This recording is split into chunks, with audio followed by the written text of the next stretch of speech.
이번은 의학도로서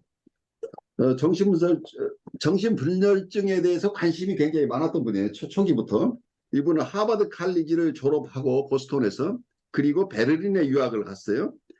베를린에 유학을 갔는데 여기서 1934년에 프레드리히 빌레름스 유니버시티라는 곳에서 의학 학위를 메디컬 디그리, 의학 학위를 받았고, 그리고 1939년에 콜롬비아 유니버시티에 있는 피지션스 앤드 서전스 칼리지란, 옛날이니까 여러 학제가 다를 수 있겠죠. 콜롬비아 유니버시티에 또 어느 학부를 졸업을 하셨어요. 그래서 이분은 1941년도에 사이카이트리와 뉴랄러지 전공의 의사로서 아메리칸 보드 오브 사이카이트리 앤 뉴랄러지라는 보드 멤버가 된 거죠. 그래서 이분은 그 의학도로서 쭉 성장이 되신 분이에요. 그러니까 의학 공부를 베를린에서 하고, 그리고 뉴욕에 와서 계속 의학도로서 이렇게 공부를 하신 분인데, 이분은 그것뿐만이 아니고 여기에서 이분은 관심이 사이코애널리시스에 관심이 많았다고 이렇게 보여요. 여기 뉴욕에 지금도 마운트 사이나이 하스피탈이 있는, 그 마운트 사이나이 하스피탈이 맨하탄에 있어요. 거기서 에전트 사이카이트리스트로 이제 근무를 하기도 하고,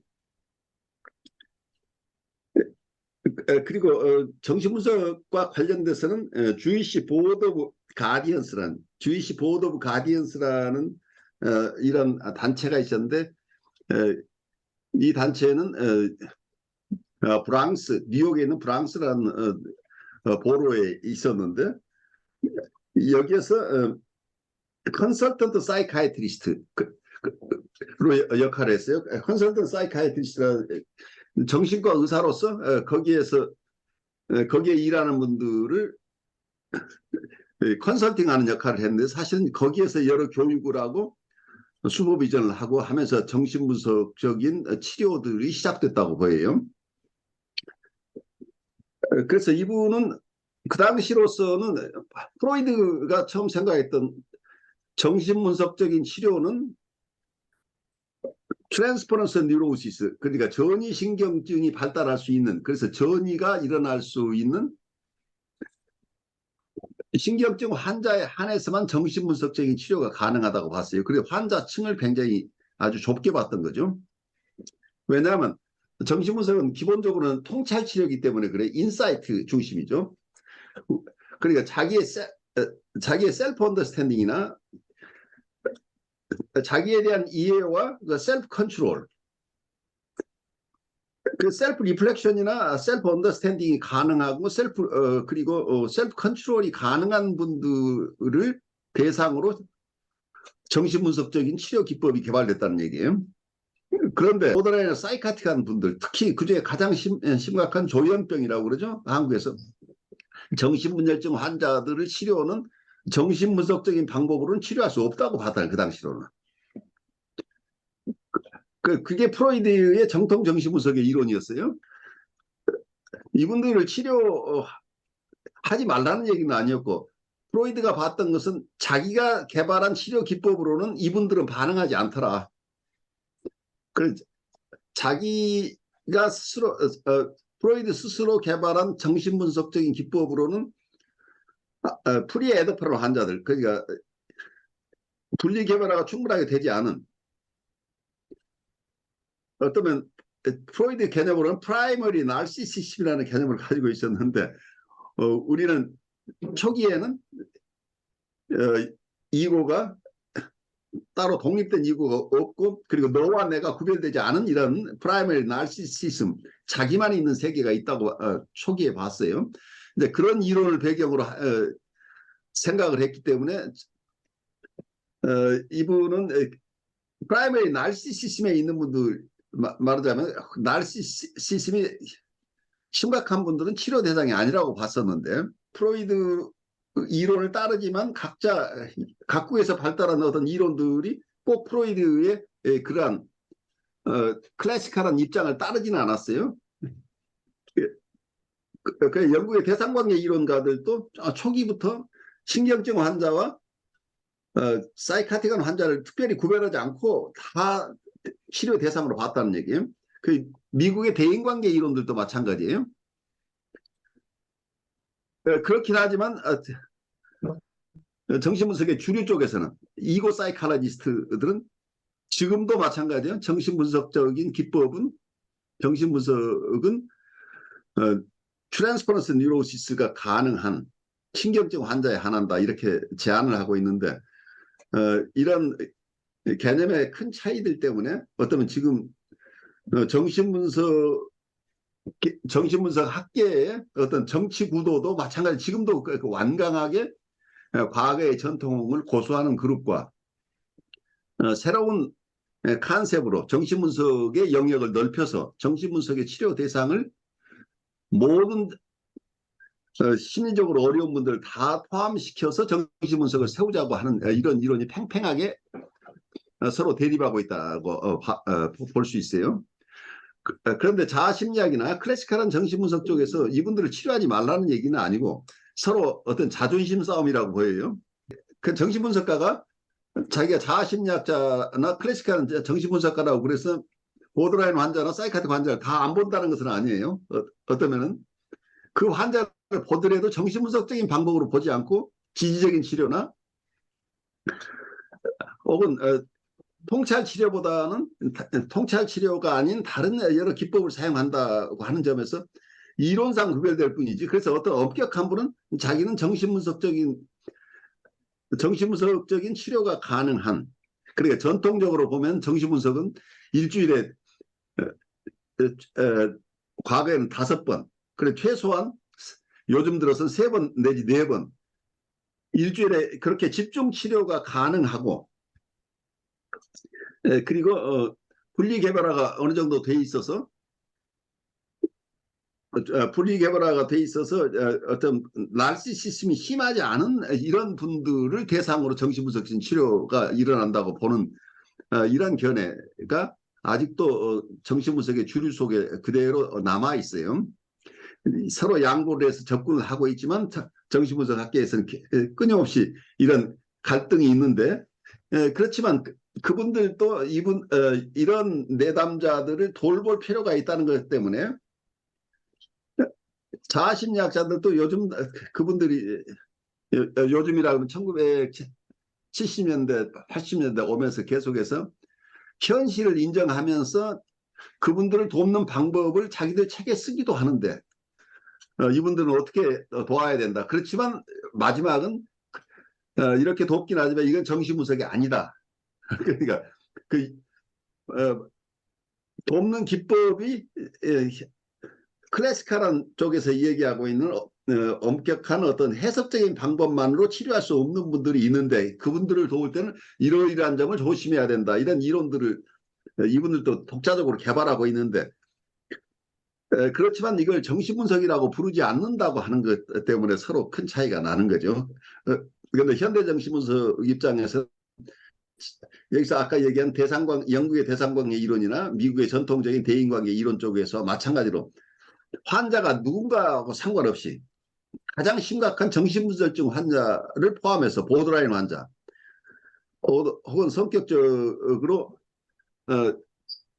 자기애적 성격 장애나 행동 장애가 있는 어떤 코웃이 주로 관심을 가졌던 이런 계층에 있는 분들 누구나 할 것 없이 정신분석적인 방법으로 치료가 가능하다고 본 거죠. 그래서 정신분석의 적용 범위를 활짝 열었다고 하는 거예요. 그리고 이분이 이렇게 아주 정신분석적인 치료 영역을 확대한 배경 속에서는 어쩌면 미국의 프래그마티즘이라고 할까요? 실용주의적인 어떤 입장이 상당히 강하게 작용하고 있지 않나 싶어요. 미국에서는 그 유럽과 조금 다른 게 유럽은 굉장히 이론적이긴 하지만 미국 사람들은 좀 실용적이죠. 프래그마티즘이죠. 그러니까 어떤 어, 유럽 쪽에서는 굉장히 전통을 중시하는 경향이 있지만 미국 사람들은 전통하고 상관없이 실제 지금 살아가는데 어떤 실제 어떤 사람을 돕는데 도움이 되는 방법이 뭔가를 좀 더 프랙티컬하게 찾는 그래서 어떤 이론보다는 실용적인 것을 더 중시하는 이런 경향이 있어요. 그래서 어떻게 보면 유럽 사람들이 보면 미국에 사는 사람들은 뭐라고 할까 옷치장도 아주 그냥 유럽에서 보면 그 기준에 맞지 않게 평범한 옷으로 입고 일상을 이렇게 살아가는 모습인데 저도 이번에 스페인에 가보니까 아주 지방 도시를 가더라도 아주 깔끔하게 옷을 차려입고 그리고 어느 조그마한 음식점을 가더라도 종이컵이나 이런 일회용 어떤 물품을 쓰지 않고 커피 한 잔을 마셔도 반드시 접시에다가 그리고 좋은 컵에 받쳐서 커피를 마시고 이런 문화가 어떤 유럽에 있는데 이게 미국에서는 그런 예를 찾아보기 어려워요. 웬만하면 커피 마시면 커피는 그 일회용 컵에 마시는 것으로 다 수긍하고 이렇게 되는데 그만큼 서로 컬처럴한 갭이 있기 때문에 여기에서 어떤 학문 분야에서도 굉장히 정교하게 형이상학적으로 이론적으로 이렇게 발달하는 것은 어떤 대륙 쪽이 굉장히 잘하는데 실제 임상치료 기법이나 이런 쪽에서는 또 미국 쪽이 뭐라고 할까요? 야전 기법은 굉장히 강해요. 그러니까 실제 임상에서 내담자를 어떻게 볼 것인가에 대한 이론이 현대정신분석의 얘기예요. 이제 이런 이론이 발달된 배경 중에 하나가 입증된 거나 그런 건 아닌데 이 하이만 스파티스가 태어난 곳이 보스턴인데 보스턴에서 이분은 어떤 스트리트 보이로 거리에 그냥 놀면서 거리에서 자란 사람처럼 보여요. 그래서 굉장히 야성적인 사람이라는 얘기예요.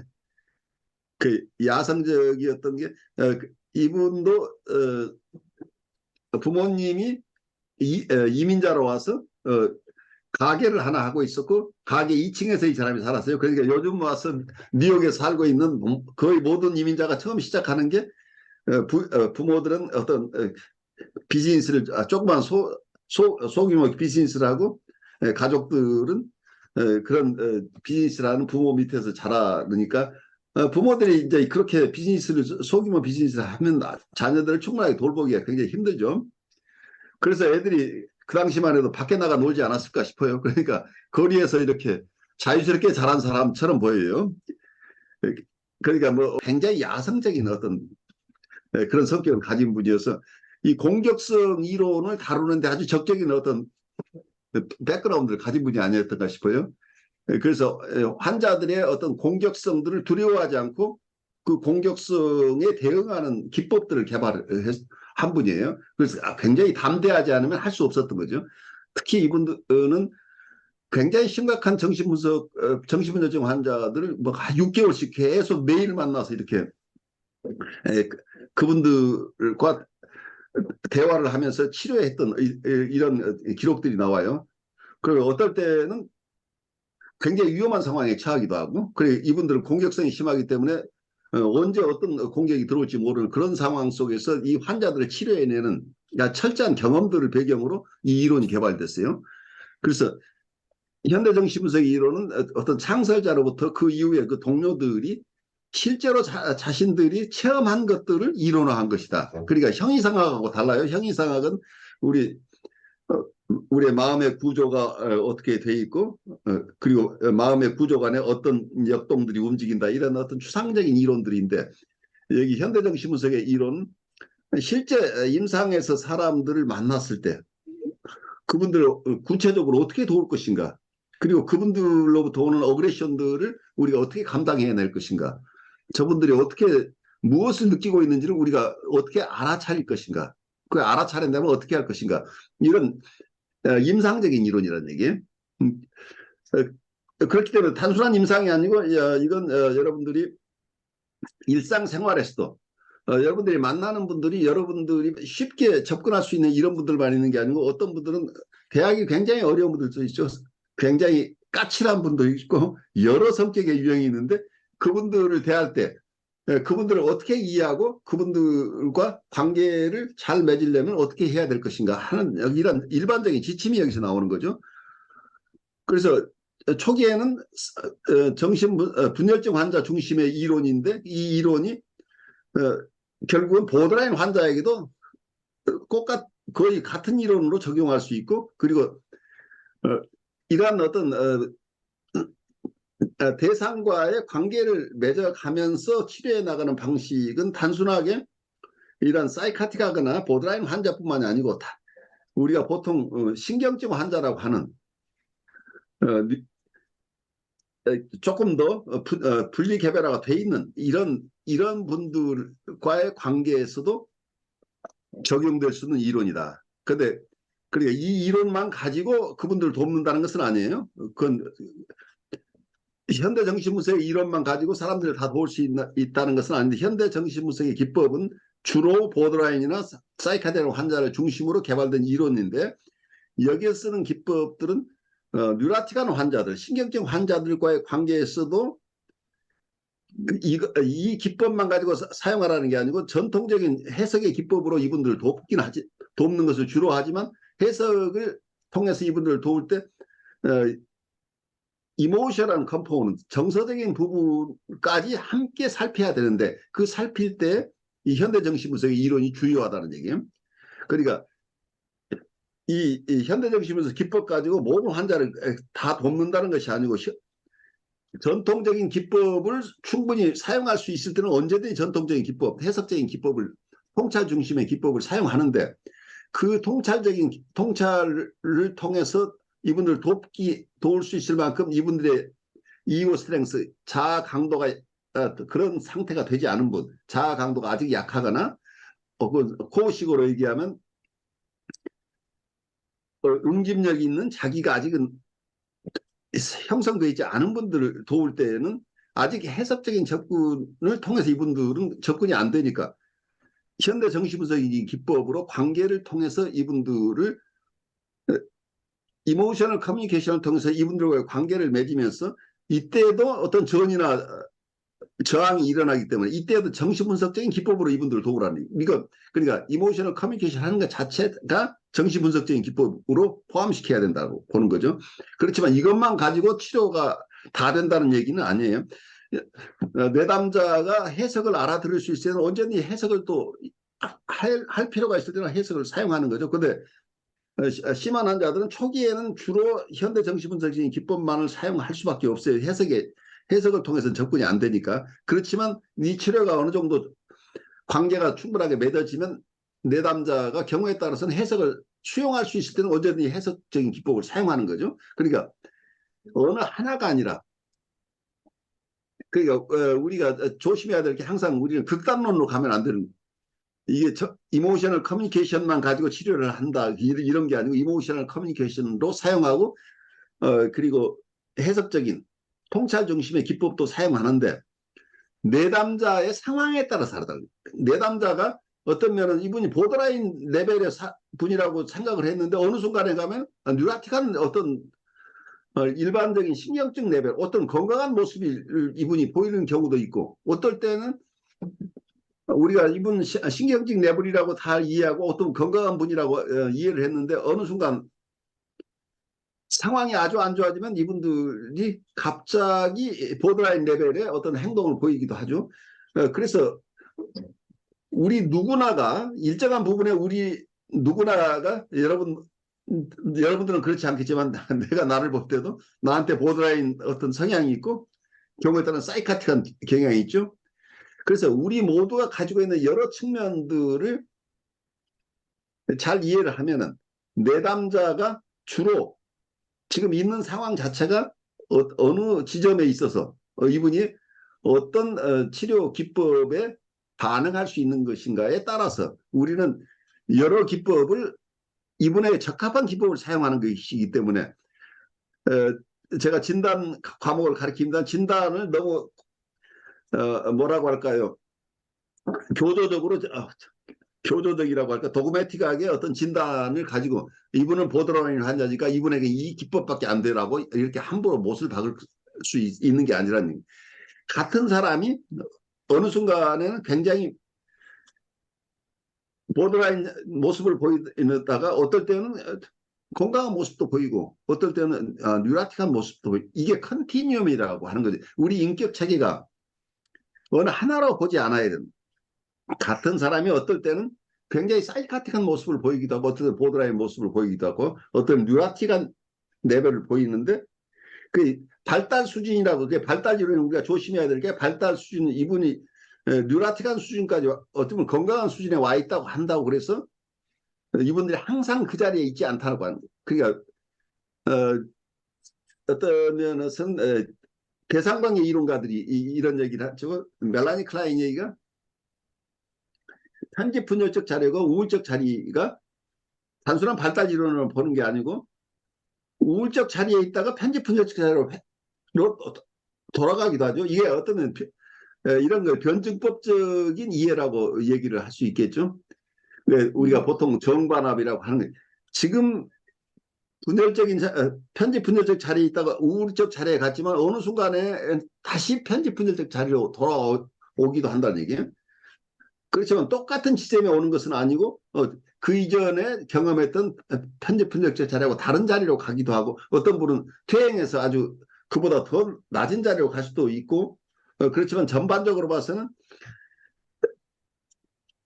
우울적 자리로 갔다가 편집 분열적 자리로 오긴 하지만 다시 우울적 자리로 가고 이러면서 점차 인격이 성숙해 나간다. 이제 이런 대상관계 이론도 있는데 마찬가지로 우리의 인격을 우리가 이해할 때 우리의 퍼스널리티나 성격 유형을 우리가 너무 이분의 발달 단계 어느 지점이고 그리고 어떤 성격 유형이라고 하고 그걸 우리가 거기에 너무 맹신하게 되면 실제 이 사람 안에 있는 여러 층들을 보기 어렵다는 얘기예요. 그래서 이 이론들을 어느 한 계층에만 적용하거나 이 사람에게는 이 이론밖에 없어라고 하지 말고 조금 더 여러분들이 열린 마음으로 대상을 봐야 되고 그리고 거기에 적용할 이론은 현대정신분석적인 접근이 필요한 사람도 있고 자기심리학적인 접근이 필요한 사람도 있고 아니면 프로이드적인 클래식한 이론 입장에서 이분을 이해해야만 잘 이해할 수도 있는 경우도 있고 그 이고 사이칼의 입장을 철저하게 고수해야 될 경우도 있는데 여러분들이 여러 이론들을 소화해내는 것이 우리 내담자가 우리를 사용할 수 있도록 우리를 어떤 상담자로 이분들이 사용할 것인가가 우리가 조금 더 유용한 툴이 돼야 되는 거죠. 우리가 어느 하나에 고착되어 있다고 한다면 이분들이 우리를 사용할 수 없게 됩니다.